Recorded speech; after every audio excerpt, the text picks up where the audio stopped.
Hospital Quarters, Pride and Dignity, Stop the New World Order. Welcome to HPANWO TV. Well, today, HPANWO TV viewers, I am at the London Reptile House, which most people call Buckingham Palace.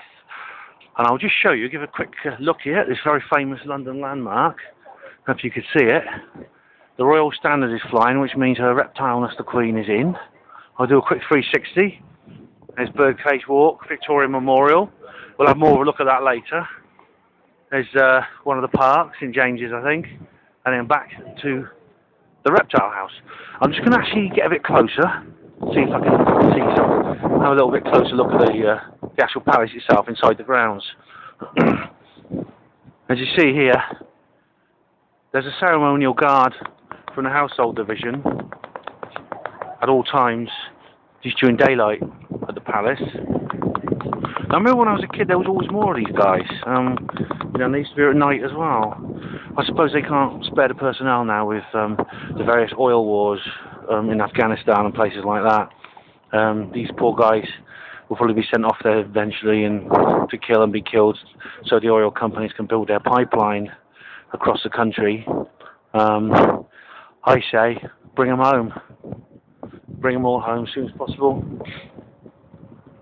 I'm sort of symbolism spotting, so oh, look, there's lions everywhere. See, there's a lion on top of that gatepost. Now, the lion seems to be on coats of arms on European heraldry everywhere. It's they call it the King of Beasts. It definitely has significance. Maybe it relates. Some people say it relates to the sun, to sun worship. It has ancient pagan roots. There's another lion here on the gate on this very old. It's worn a little bit, the carving, but you can see it on there. And on top of these fences, you can see fleur-de-lis all the way along. Golden fleur-de-lis. And there's a bezant with there's what they call the orb, the bezant, with another sort of Maltese cross on top of it there, as you can see. Now I'm going to have a look at the Victoria Memorial. There's some police around. They don't seem to mind me filming. As far as they're concerned, I'm just another tourist, which is kind of what I am in a way. I'm just a very unorthodox tourist. I'm a HPANWO TV sort of tourist, if that makes any sense. Anyway, there's lions again, as you can see here. And there's some strange characters here, I'm not sure what they are, who they are, sort of classical figures. I should look more into the sort of history of this monument and where it comes from. There's lions on both sides. There's actually lions on the far side of the memorial as well, which you're going to see in a minute. Now, so I'm going to advance the steps up onto the Victoria Memorial. And you can see here, there's the stone monument in the middle, has these various human figures around it, and also winged beings. Now, these are not angels. As you see around, there's a military-looking character on the left-hand side with a sword and a helmet. Now, he's no angel. There's a female person, I think that may be the young Victoria, there with children around her, the various princes and princesses, with a cherub there. See, there's a man and a cherub. Now, the strange thing is you get winged humanoids everywhere. Where you see people having paranormal encounters. Very, very regular, you have winged humanoids. Which is peculiar. I mean, like demons and angels are both winged humanoids, which you see, you know, spoken about in the Bible and places like that. But they are not the only ones. There's all sorts of different types. And in fact, I wonder where the image of angels with wings on comes from. Because in fact, the Bible never actually describes what angels look like.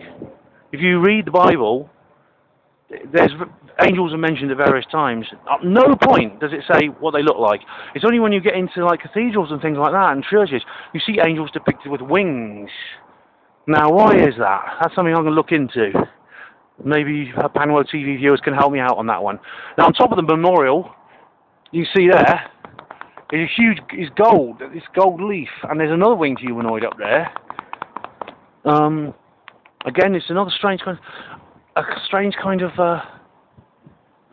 symbolism, strange kind of imagery you have on this stone monument. Now, on this side is Queen Victoria herself, Empress of the world, creator of the British Empire, which is a big front for the Illuminati occupation of the world from the 18th, 19th centuries.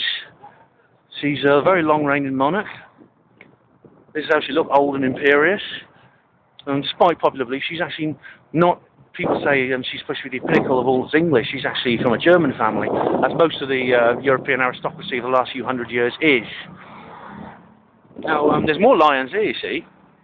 More lions. There's a lot of virility about this. So you see the lions are males, and the sculpture has made sure to include their old meat and sous veg there, as you can see. That's it. What a fine pair.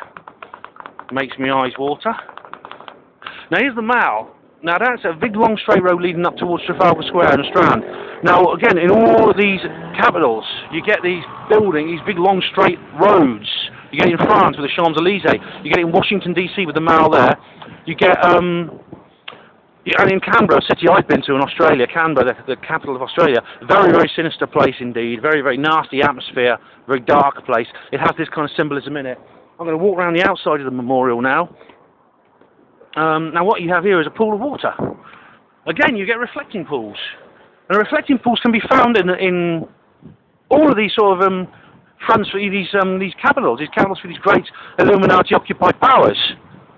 And there's various meanings behind this. So it has various occult and symbolic meanings behind the reflecting pools. But you can see the palace here is reflected in it, and all the other things around it reflected in it. Again, when the water's nice and smooth, you must get a good reflection. The moment the fountain's running, there's a strange mermaid-like character there.